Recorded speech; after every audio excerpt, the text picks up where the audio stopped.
Hi there, Glocal citizens. Welcome back to the podcast that inspires a borderless mindset around manifesting a new world. I am your host, Florence Adu, coming to you from a beautiful, colorful Colorado. I have been on the road for the past 3 weeks, folks, and maybe why you've seen some encore episodes and things like that. But I'm getting grounded, and I'll be back in the air again. But I'm grounded in my hometown of Denver, Colorado, having some nice time with family, doing some hikes, all that wonderful stuff. And, a lot of things are happening in my other home. And so that's why I wanted to bring my guest on this week, because she is a culture, how can I say it? Just a culture curator. Wonderful. Let me just get to her bio and then you'll know what I'm talking about. She is an accomplished global branding professional who has been instrumental in driving retail sales via innovative retail marketing and branding campaigns, juxtaposing the fashion and music industries. In 1998, she launched Visions Entertainment and Publicity in New York City with a client roster inclusive of fashion brands, designers, actors, artists, publications, and more. She's created and managed numerous cross-promotional marketing and branding campaigns from concept to execution for record labels such as Interscope, DreamWorks, Sony, Columbia,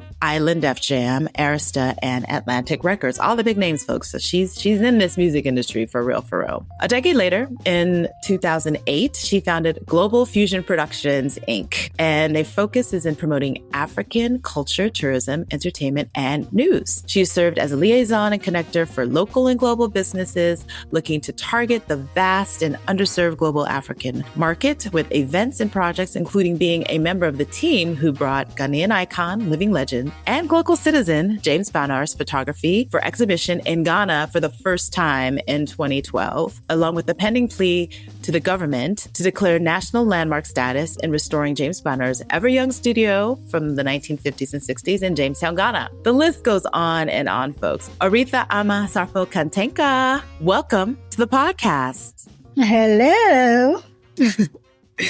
Pleasure to be here. Yay. I'm so happy to be talking with you. So let's get started. Where are you from? Where are you local? And what is your craft? The where are you from question is always something that I've always had a difficult time with. But I was born in New York City. And from the early age in my infancy, before I was 1 year old, till I was 5 years old, I was raised in Ghana. And then back to New York again. And since then, I've been a global citizen, basically just travel all over. So where's your current local? Currently, I'm local in Ghana and in the mountains of Ghana, where my first steps or years of my life that I remember were in my hometown called Anoche Krom, home of a Comfort Noche. Many people may not know the Akomfonenche story. So give us a little tidbit of that history. Well, as they say, it's whether we call it folklore, but Akomfonenche was the person or the our spiritual leader of kind of, I guess, what we call the spiritual leader of Ghana in terms of our traditional religion or faith. So, and he was also known as being the person who brought the Ashanti kingdom together. But he's known to be a Guan and known to be, which Guans are also known as the first indigents of Ghana. And we speak a completely different language than our Akans, which our language is called Tripong, or depending on different places you go, it's called a different thing, but it's several Guan languages, and Guans are actually found all over Ghana. Every part of Ghana, there are Guans. So basically, that's Anoche. Anoche is our spiritual leader and basically, I guess, the foundation of our traditional religious faith. Okay, I love it. Folks, this woman is like a wealth of culture, as I said. And so that's where you're local. So you're there. We'll get into what you're doing there. But let's talk about your craft. What is your craft? Well, my craft, let's say, I started as a publicist, PR person in fashion and entertainment in New York. And then it's gone to being a culture curator, basically curating events around culture and basically working on every aspect of art, from fashion to music to photography with James Barner, getting involved in his project. But deep down inside, I left, I'm a writer. For me, I love to write. I love it. A fellow writer. Yes, I've been enjoying your posts on LinkedIn because you're really telling the story. So where did that come from? Where did you start to feel that the word was the way that you wanted to, that became your heart? Well, actually, I went to NYU as pre-med, and I ended up getting into writing because it was just a passion. So I kind of had a minor in it. And then it became something I ended up loving. And it took me into the PR and marketing and branding world. Mm-hmm, makes sense. And being in New York, and it just makes perfect sense. We have NYU in common. So we have Ghana in common. We have NYU in common. I also went to NYU as a grad student. And so after this wonderful career in New York and being a serial entrepreneur, let's talk about why the where. How did you come to be living, working, and playing where you are currently located? Where do I start? I actually ended up coming back to Ghana because my grandmother had passed away. This year is actually 10 years since she passed away. So, and I had always told her that I'd come back, and stay. And she was encouraging me to come back. And unfortunately, I didn't get back until she had passed away.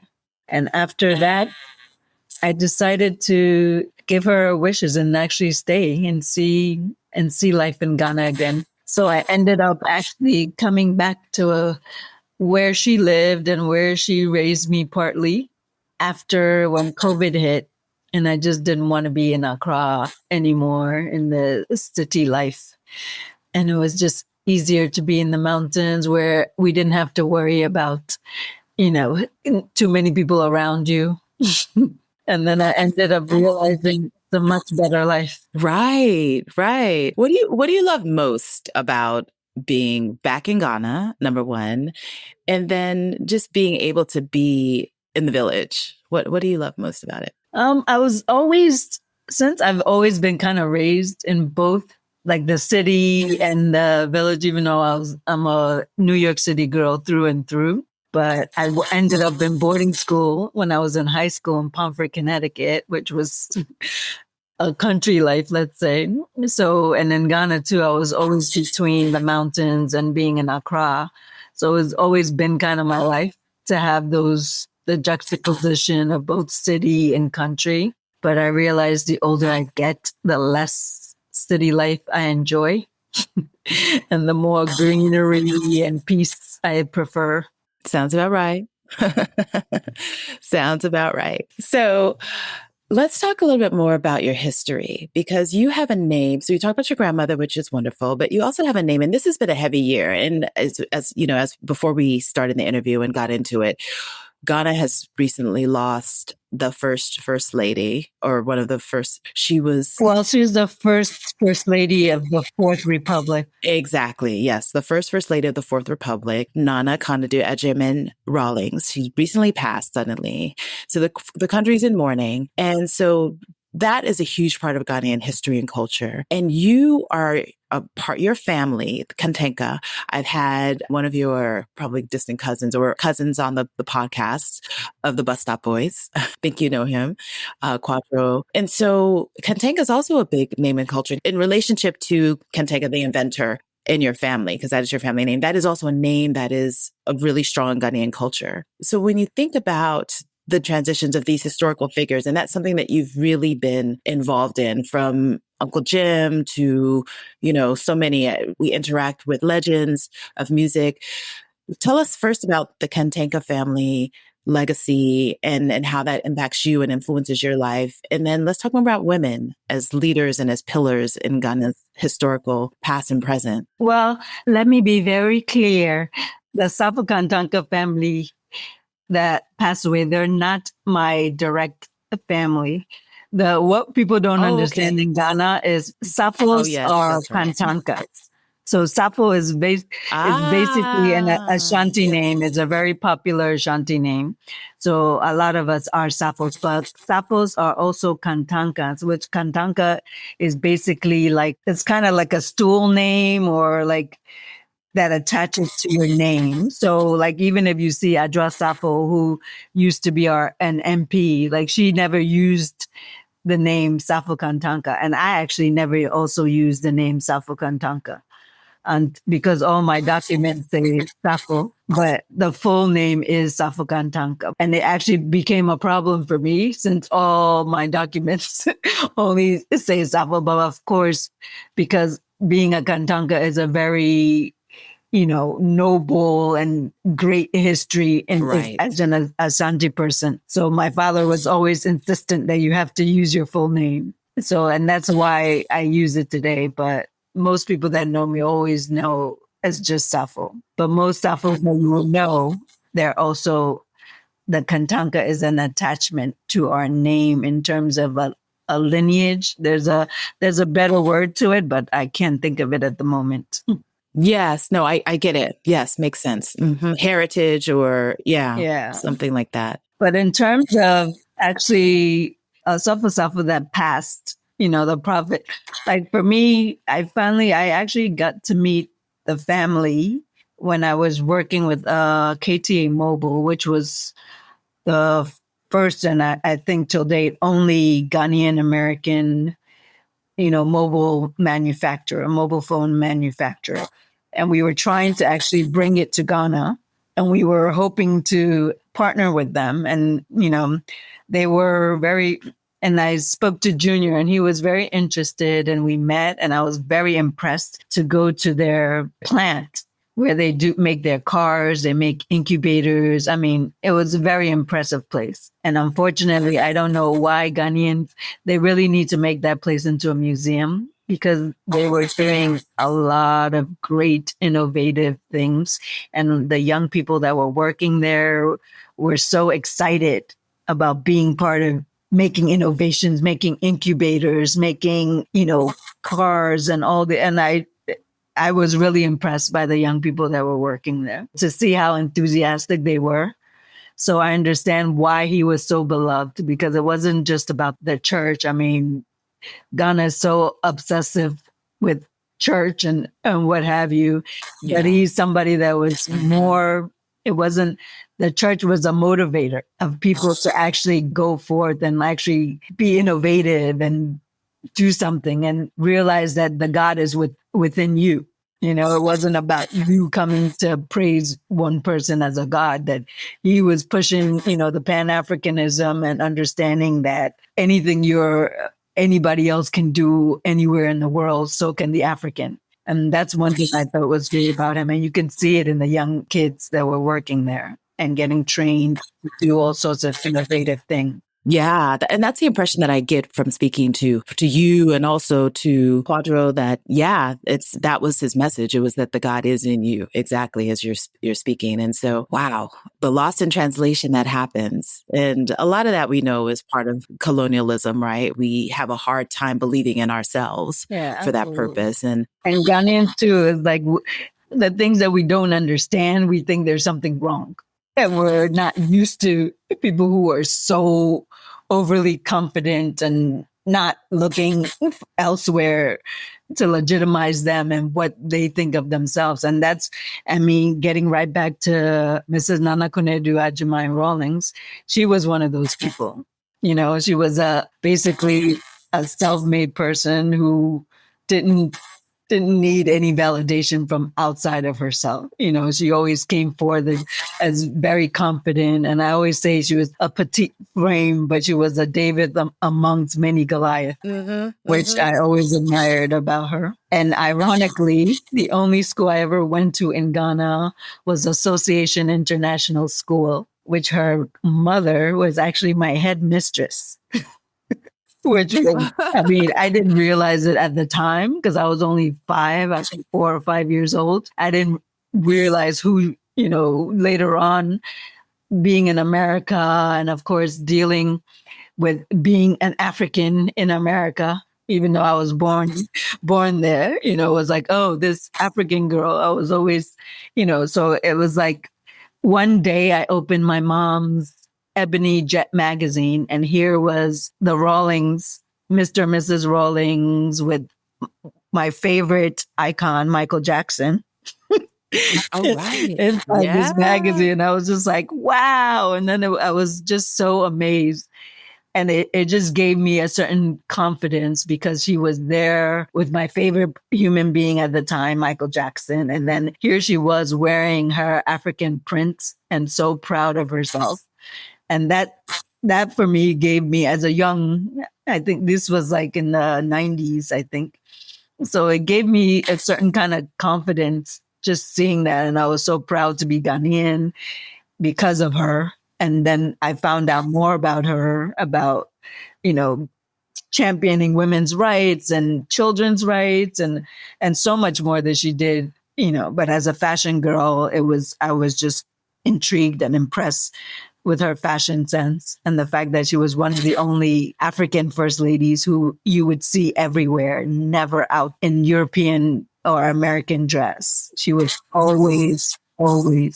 And to me, I don't think she gets enough credit for that. I think she gave other African first ladies and dignitaries in general the confidence to go out in their own attire and not feel they have to be suited or rock European designs or American luxury designers to validate themselves. I think she doesn't get enough credit for that.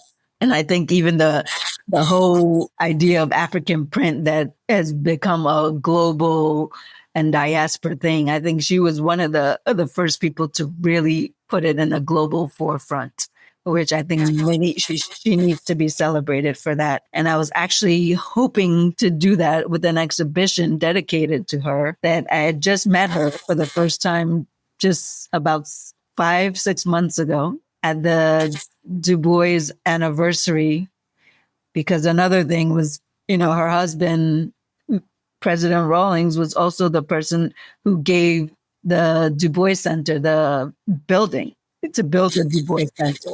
Their Pan-Africanism is very much part of them as much as we know of it with Nkrumah. They were also very much major Pan-Africans who built, before anybody was talking about return to Ghana in terms, they were in the 90s and 95 doing a tour of America, telling the diaspora to return. And I remember specifically watching an interview between President Rawlings and Bill Clinton, President Clinton at the time. And President Rawlings was talking about the Joseph Project and the right to abode and how he was offering the diasporans a home in Ghana and they should return. And President Clinton was just looking at him like, yeah, right. These Americans here are not going to want to come and live and be in Africa. So when I look back at it today and see the amount of African Americans coming to Ghana and how Ghana has become the destination for the diaspora. I mean, these are all our greats setting this foundation way back then.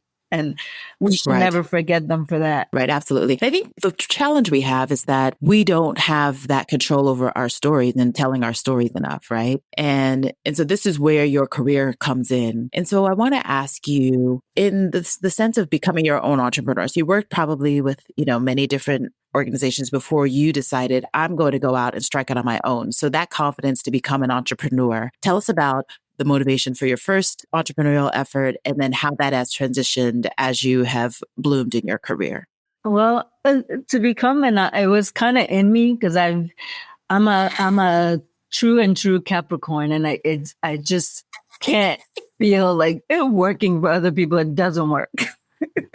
So after I decided I wasn't going to go through and go to med school, it was like my first job out of university, out of NYU, was at some finance firm where, I was getting paid well, but I was basically a receptionist that was really getting paid well, even though I was in charge of, setting up the dinners between the major finance people that were coming through.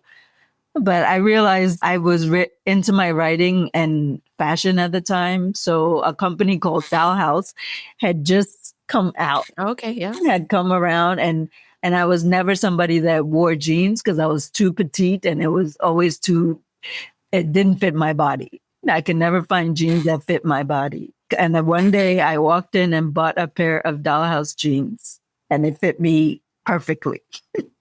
So I randomly wrote them a letter telling them how their jeans fit me perfectly and how if they were looking for a PR person that they should contact me. And sure enough, they did. Wow. So that really started my entrepreneur, journey. I quit my job at the finance firm. I went to become their first PR person. And then like within a year, we were doing really well. And within a year, we were at the time one of the first people to juxtapose fashion and music, where, I had, like Christina Milian, Ashanti, and all those people basically come together and work with Dollhouse. So that's how the music, I ended up crossing over music and fashion. And then here, within the year, the music people were asking me to do stuff and the fashion people were asking me, and I decided to just go on and start my own company where I could work with both. And so in that being an entrepreneur and working with major brands, did you struggle with building your own internal team, or did you rely mostly on other consultants, like other seasoned professionals to bring all of your visions together? No matter what, every entrepreneur, it's the whole entrepreneur journey is continuous struggle. But for me, my start was kind of easier because I went like Dollhouse, I was working for, became my client. And then, so like I started with having a client already, and then it was like at the time we were also working with Columbia Records and other people. So they also became a client, Got so it. then That's great. It started that way. But then after the years to have to keep building and maintaining, it got more and more difficult until today. It's still difficult. So looking back, what would you attempt or think differently about how you would approach building out and scaling as a creative entrepreneur? Because I think that's also a key piece, is that your product is your service and your vision. So that creativity. So that's often difficult to be able to, and in my mindset, and as I look at my work, it's difficult to be able to, I want to say, delegate some of those aspects of bringing a vision together to junior people or to others. Yeah, for me, it's the delegation problem is the major issue, because as I said, I always say, because I'm a Capricorn, we like to be in control of things, and so it gets very difficult. But I'm also the kind of person I love delegation but I will basically write out everything you need to do, so that and let you go. And and I had I've never had more than one or two employees at the same time. Well, it was never, or my entrepreneur is just managing things. Like if I'm doing an event, I have to manage those people. It was never me. I've always worked from home. So that whole COVID thing was nothing for me. I was like, oh, this is what I've been doing all my life. So it wasn't any different direction for me. And it actually finally showed people that it's actually a better way to work. But you also end up working more hours than I knew I ever did when I was working in somebody's office. Yes. And part of that is it's being your dream, right? Like that's what I realize, is that I'm much more willing to work longer and longer hours for my own dreams than to fulfill someone else's. And I think that's increasingly becoming the ways of not only our generation, but I think I'm seeing a lot of that in the Gen Zs. Yeah, it's like we love the freedom, but we still end up working a whole lot more, which is fine as long as the freedom is always there. Makes a lot of sense. Yeah, makes a lot of sense. So let's talk a little bit more about the local. And this is where I like to ask about your glocal speak. So this is a word, a phrase, or a saying that is a meaningful part of your local experience. And tell us why or how you come to value it as glocal speak. For me, being a global citizen has always been my life. I was born into it. So it's basically, from a young kid, I mean, I had a passport before I could walk, just to come to Ghana. So, that's why I love travel, and I just love being able to meet more people. Since I've been to Ghana, I've been in Ghana. I haven't traveled as much as I would love to. My whole point of coming to Ghana was to be able to travel more across Africa. But unfortunately, it's way more difficult, and we have to get that together. This whole intra-Africa trade, that in order for us to trade with each other, we have to be able to get to each other's destinations, but I see there's some improvement going on in terms of visa-free, but our travel, we must get our railways going, and we must have the flights be inexpensive. It's ridiculous for me to be able to pay just as much to go to Europe as I would pay to go to Nigeria. It just doesn't make sense. And we have to get that together, especially nowadays when, we're building the continent. More people want to come to the continent and stay here. But for me as a local person, I don't know. I thank God. I thank my mom for sending me to Ghana when I was a baby to learn the culture, to learn the language, which, till today, that was one of my grandmother's favorite things, the fact that I could speak my local languages. And I was born in Ghana. That's a really strong current, right? To be able to be, because I feel like, and this is what motivates my work, is that when we lose the ability to speak in the mother tongue, and this is the tongue of the land, right? This is the tongue that hasn't been corrupted necessarily by someone else's visions of how our society needs to be or how we move. And the local tongue also has a lot of proverbial insights into us as a people. And until we decide that it's okay to have many languages, because as I do more work and realize how people project the difficulty of us communicating and why we default to the colonizers' languages is because, there's just too many of our languages, X, Y, Z. And our brains are really bigger than that. And you being a PR person, it's a story that we need to tell a different story about. And so have you had experience? For me, language, I'm a big advocate for language. I feel like, and I speak a very rare language in Ghana, where as a Guan, we speak Tripong, and that's a language that's rare in Ghana. Many people don't know it, and we don't want to be one of those people that we see our language dying out. So it's very important, and I tell it to all our diasporans abroad who take. My mom was it wasn't only my mom, my family, my grandparents, they made sure that we spoke the language at home so that we wouldn't forget it. Like even my cousins that are abroad and they were born there, we always speak the language at home. So nobody forgets.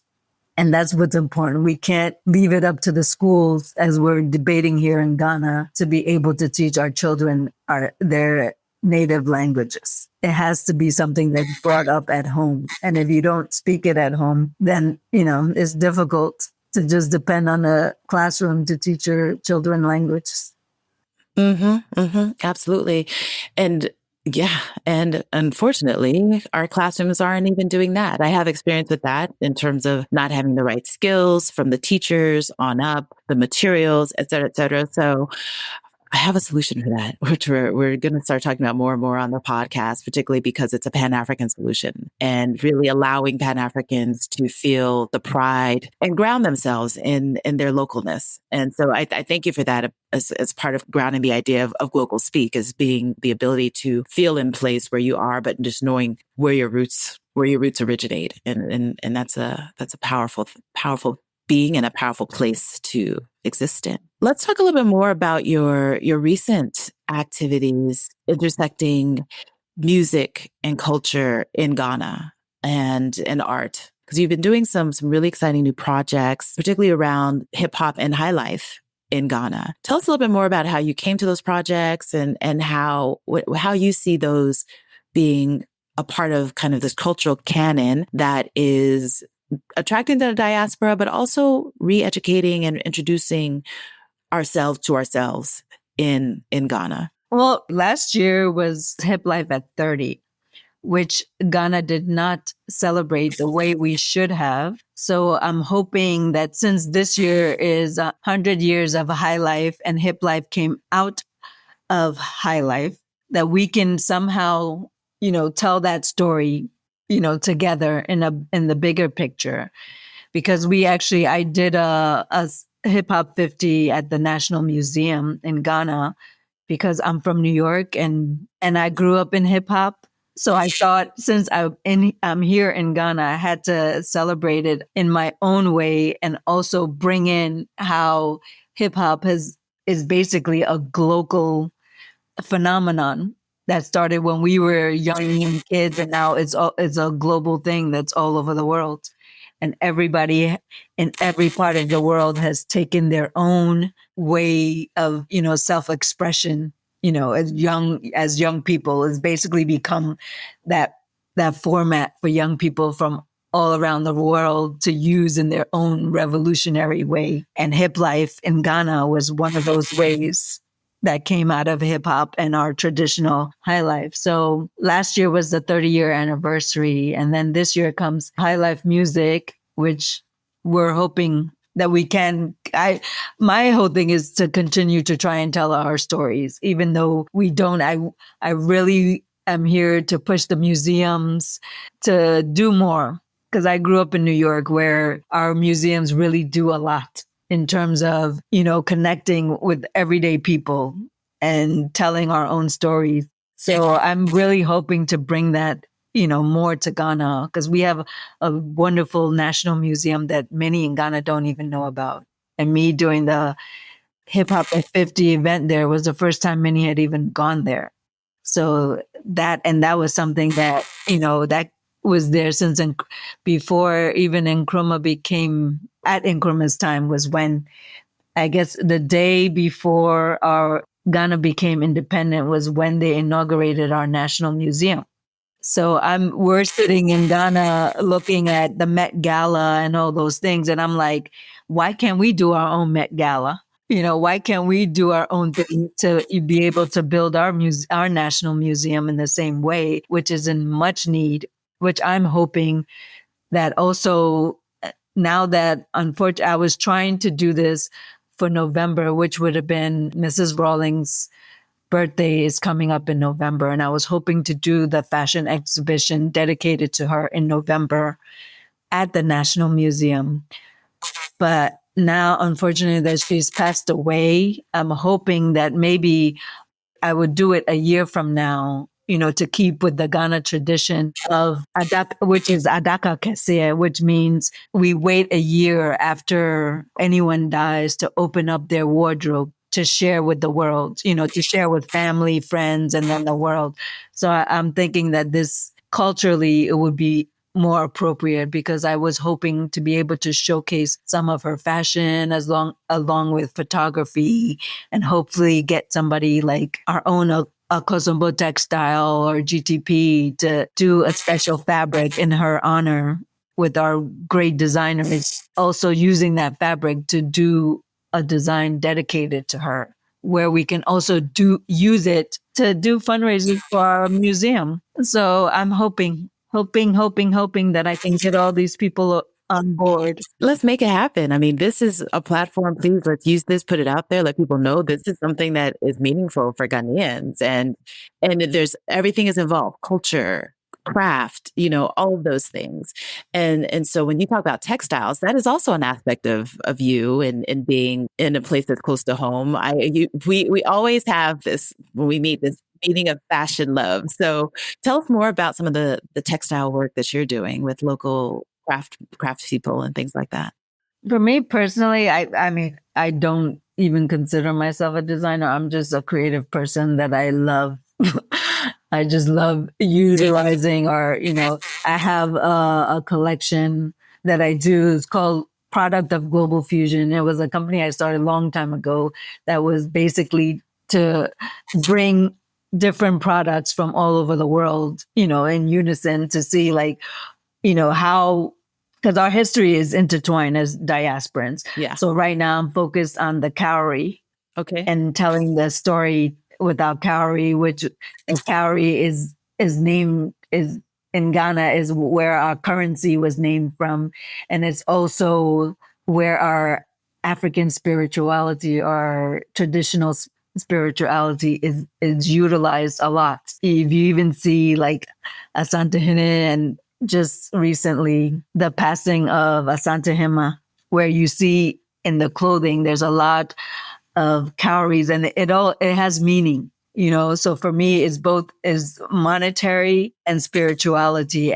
But in Ghana it's become a weird, for some people it's become like a weird voodoo, a weird thing that they don't, and I want us to reimagine that and to re-see it as something it's nothing scary. It's very much part of our culture in so many ways, both as monetary currency and also in our spirituality. And that's why I decided to do a whole collection based on cowries, which is called Cowrie Heritage, and everything I do, I like to tell us stories. And it is more than just the jewelry. It's the story behind it. It's more than just a bag. It's the story behind it. And right now, Product of Global Fusion that I'm doing is basically it takes different parts of Ghana, whether I have the leather from the northern part, and the straw, from that part. And then we have the cowries, which is more in the south, and also gearing more toward Togo and that area. So we bring the north and the south and the east and the west all together in our products, and then tell a story with it as well. Okay. Where can people find it? Right now it's on, because I do, it's a limited edition. Oh, yes. So I don't have a website, but we are on Instagram at Product of Global Fusion, and we do pop-ups. Okay. Here and there. Okay. I love it. That's great. I mean, that's small business, it starts somewhere. And so part of what you were saying about telling a story brings me to my idea of a mindset hack. And so what is your mindset hack? How do you change your mind? How do you get into the zone? What is your favorite or imagined or some kind of practice that is your mindset hack? For me, my mindset hack is always to remain positive. Everyone that knows me knows I'm very much on, like, every day you'll see on my social media, I'm posting some kind of affirmation. Yeah. And then also not looking for happiness outside of yourself, and always looking within. So, like, at the end of the day, people, no matter what, somebody's going to disappoint you, but it's how you react to those disappointments, or, whether it's in business, it's in relationships, it's in we're human, things happen. So it's the way you react to it is how. And for me, I love being by water, which always helps me, and nature and water. So me living in the mountains is a great way for that. Me seeing nature and me being by waterfalls, it's a great mindset hack for me that just, and when I'm exhausted and I'm tired, I don't push myself, I stop. Yeah. It's like people feel like they can't stop, like they have to keep going. I'm like, why? Right. If you're exhausted, you can't deal with whatever anymore. It's okay. It's okay to stop. Yeah. Because if you go and push yourself too hard, and you end up, in a bad situation, or you sick, or kill yourself, with unhealthy habits, then it's like, what's the point? We have to learn to have a good mindset about our bodies. And if we're tired, it's okay to stop. Yeah. If it's something is too overwhelming for you, it's okay to put it aside. And tomorrow is another day. We pray that there's another day, but yeah, I just at this point in my, I don't overexert myself. Right. Yeah. And that's a lot about living in the moment, right? So in this moment, really being attuned to what is necessary and needed for the vessel to do what the vessel needs to do and for the pieces to come together. So I like it. I like it a lot. So we've spoken a lot about the business side, your career side. Now we want to know, you've kind of started to tell us a little bit about who you are when you're not working, but we always like to ask or understand, are you a reader? Are you a watcher? Are you a listener? And what are some of your favorite reads, watches, or listens? Or what else do you do in your leisure time? In my leisure time, I basically do nothing. Because that's what I like to do is nothing and relax. Yeah. But I love cooking. I love cooking. So, and I'm one of those people, I don't save my favorite china for a celebratory day. Every day is my celebratory day. I love it. I learned that from my mom. Yeah. So every day I'll make myself like a full-on 3-course gourmet meal and sit down and have my wine and all the trimmings because I deserve it. And no one knows tomorrow. So all that saving your favorite dishes or saving whatever for a rainy day. No, I don't do that. I enjoy my things as I can. So tell us, what is your favorite thing to cook? Is there a specific Ghanaian dish, or what's your favorite thing to cook? No, I don't have any, because I love, as I might not be a big person, but I love food. So I love food from all over the world. So I cook basically everything, and I thank God living near a farm, I get to cook seasonally. Right now it's contemporary season, so I'm doing all the contemporary stuff I can. From soup You're to stews to just everything. Okay. And contemporary, for those who don't know, is the leaf of the cocoyam. Oh, contemporary is taro leaf, or what they call elephant ear leaf. It's basically a leaf that people compare it to spinach, but it's not really at all like spinach because you cannot eat it raw. Exactly. It's poisonous. And it grows near our cassava thing. So, yeah, and it's actually, I think it's only in this part of the world that you find it. I don't think it's everywhere. Yes. But it's taro leaf. And it's very healthy for you. Exactly. High in nutrients. So you have my stomach churning right now. Well, Amma, thank you so much for taking this time and joining us despite the rain interruption and the signal based on the weather. I really appreciate you coming and talking with us and being with us. And so before we say goodbye for today, do you have any last thoughts that you'd like to share with our listeners? My last thoughts would be that Ghanaians, we have so much. There's so much. The whole world is looking to Ghana right now as the gateway to Africa that we say we are. And we really need to be that gateway, especially with what is going on in the world right now and the diaspora looking to Ghana to truly be that gateway. And we have to get serious and really be about our business. Somebody like me being here with, let's get our connections together in terms of our internet, in terms of our railway, in terms of our roads. Let's get those basic things together. We don't need huge skyscrapers without getting those basics together. And first and foremost, if anything, please, we have to protect our natural water bodies. Yes. I can't say this enough. As Galam say thing, we have to, the money grab is too much.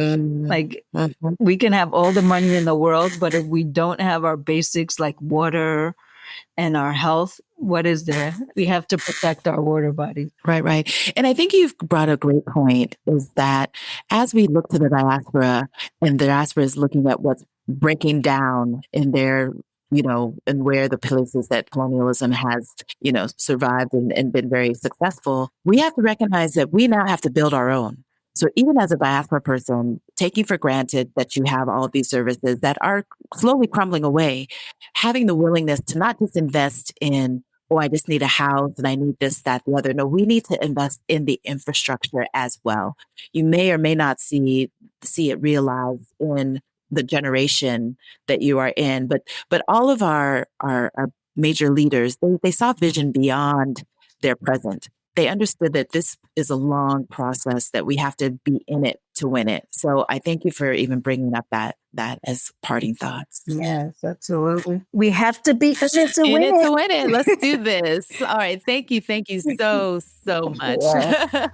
All right, Glocal Citizens, this has been another episode of the podcast. You can catch us Tuesdays with new episodes at glocalcitizenspod.com or wherever you get your podcasts. Please do like, share, subscribe, leave us a review, check out the show notes, and keep the faith, guys. We are all in this together. So let's move forward together and put our mindsets into things that will forward Pan-African progress in particular and humanity as a whole.